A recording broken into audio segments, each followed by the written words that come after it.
Mga kabisnes naming minamahal, makikisuyo po kami. Naglalambing po kami sa inyo. Kung maaari po sana ay pakisuportahan natin Alminda Cariaga Mix Vlog. Alminda Cariaga Mix Vlog. Right? Alright! Bira! Bira! Hi everyone! Welcome back po sa ating YouTube channel. Ito po ang inyong lingkod, Alminda Mix Vlog. At ay bumabati ng magandang hapon dito sa Middle East. Magandang umaga o magandang tanghali sa atin sa Pilipinas. Well, mga kabisnes, mga kapapi, welcome back po sa iyo. Ang tagal natin hindi nag-reaction dahil busy po yung inyong lingkod. Kasi flight ko po mamayang madaling araw. See you Philippines. Well, gawan lang po natin ng reaction itong mga maraming nagko-comment na hindi maganda dito at sino nga ba talaga? Kumbaga, ang ating kasing ang aking kasing na-oobserbahan na sinasabi maraming nagsasabi, may nagko-comment na tinuturuan daw ni kabisnes itong si Jonathan sa katamaran. Kumbaga, yung bang tinuro doon ni kabisnes kay Jonathan ang magiging tamad. So ngayon, mga kabisnes, mga kapapi, sino nga ba talaga ang nagtuturo kay Jonathan ng hindi maganda? Ng katamaran, di ba? So, eto i-ano lang natin, i-analyze lang natin, mga kabisnes, mga kapapi, Sometimes kasi, yung mga nagko-comment kasi ay hindi nila alam kung ano yung mga sinasabi nila. Diba? Sometimes kasi yung mga nagko-comment ay namumuro na, hindi ba? Na hindi naman nila talaga totally alam kung ano yung dahilan, kung ano yung nangyari, diba? Kung bakit nangyari yung ganitong mga sitwasyon. Okay. Dito po tungkol sa itatalakayin natin itong tungkol sa pagbablog kay Jonathan. Parang halos kasi ginawa nila ng pulutan kung sa inuman pa itong si Jonathan. Kasi may pang-umagahan, may tanghalian, may merienda, may panghapunan. Kumbaga 4 times a day itong pagbablog nila kay Jonathan. Dito sa pagbablog niya, mamulat kasi tayo, mga kabisnes, yung mga nanonood na against dito kay mamulat kasi kayo, mga kabisnes naman talaga kayo, Sino ba talaga ang manglilito sa pang-iisip ni Jonathan ngayon?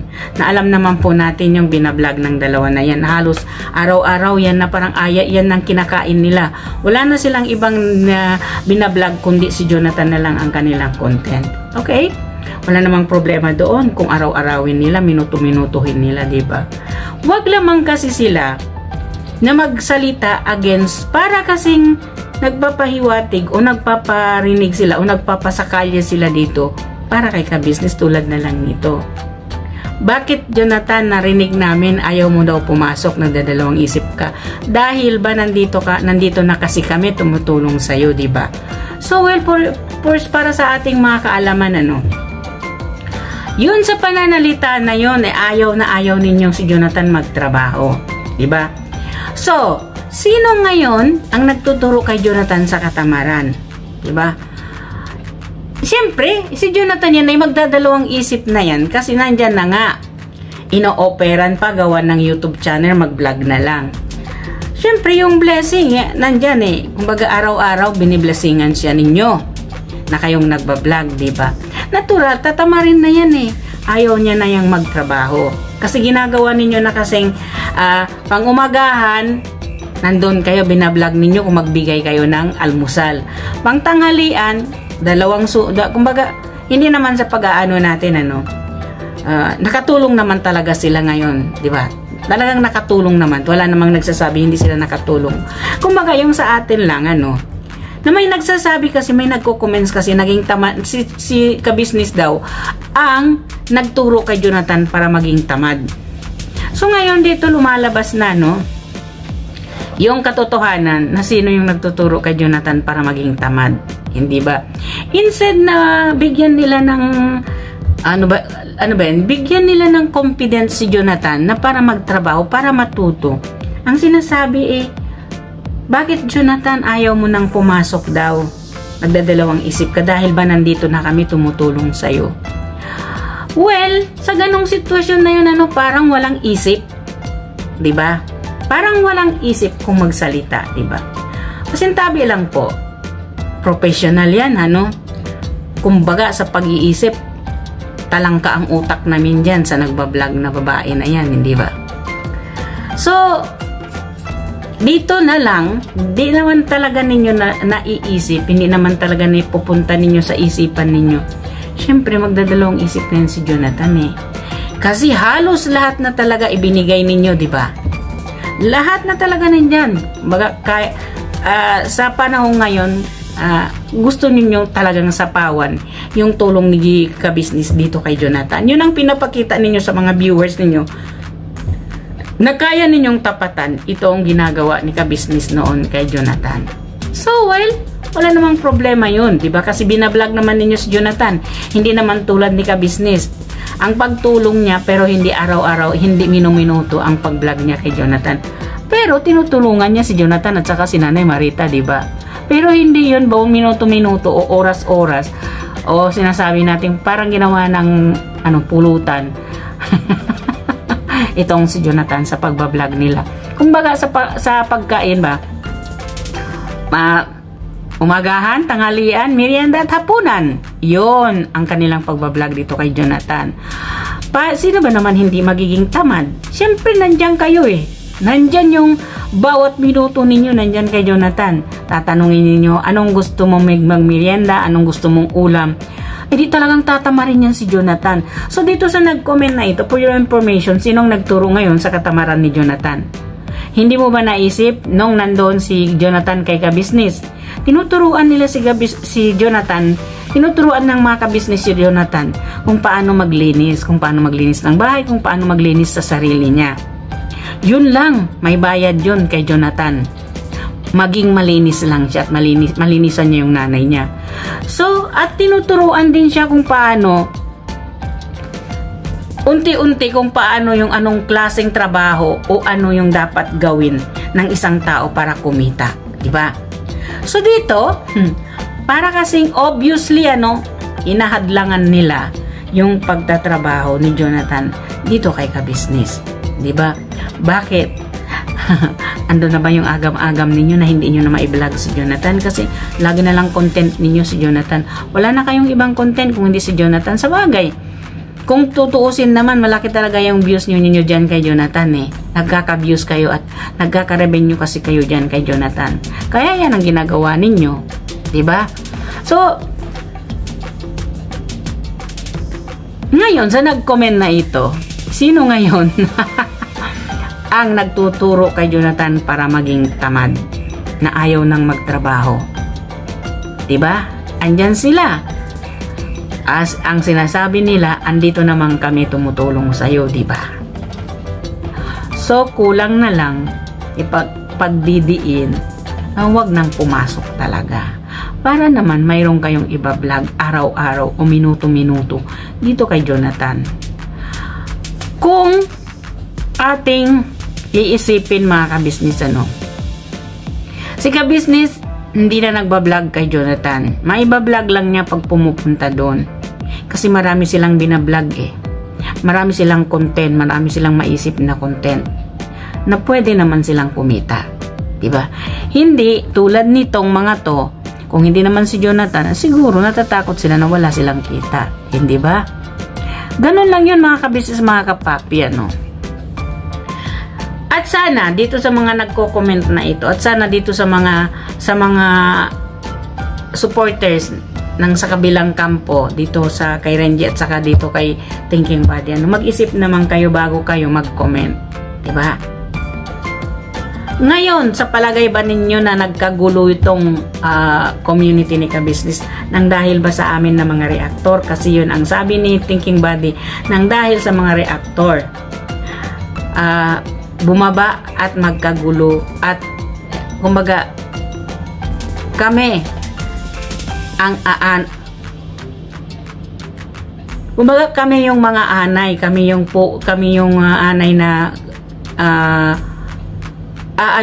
kumbaga kakagat dito sa community ni Ka-Business para maging magulo, para maging hindi maayos.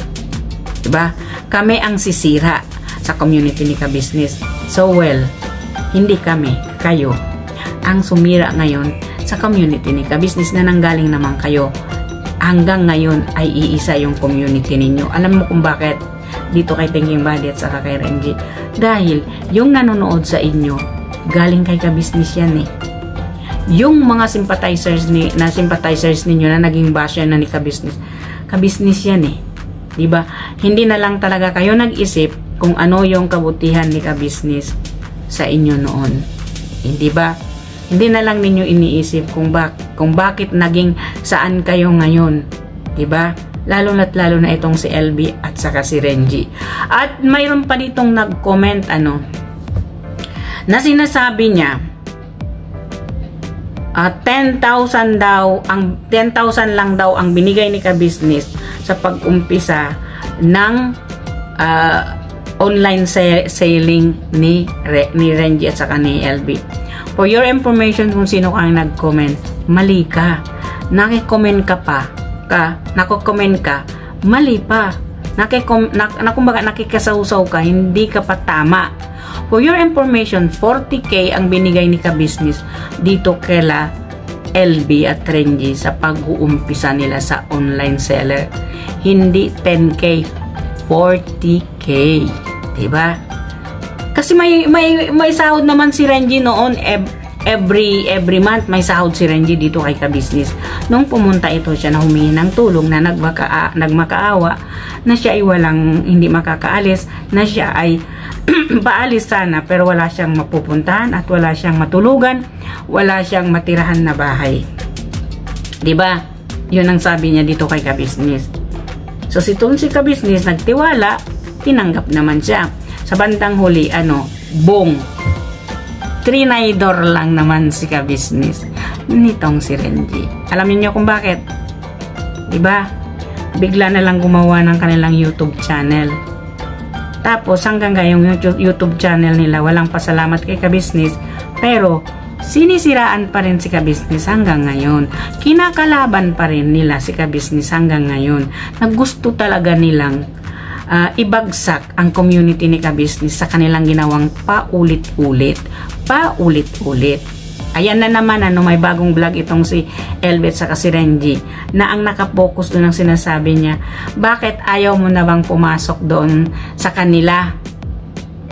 Dahil ba nandito na kaming tumutulong sa inyo? Wala namang sa amin yun kasi hanggang saan kaya namin kayong tulungan. Eh di wow. Diba? Di wow si LB.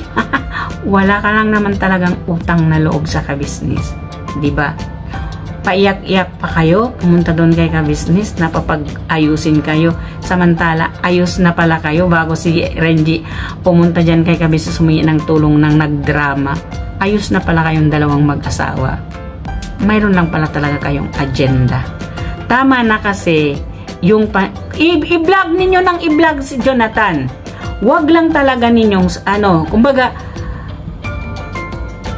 andun talaga yung pagkaingit at paghiganti ninyo kay ka-business. Alam mo kung bakit? Mayroon against magko-comment doon sa vlog ninyo. Pinupusuan nitong si LB. Ibig sabihin lang, sumasang-ayon siya doon sa paninira kila ka-business. Hindi ba?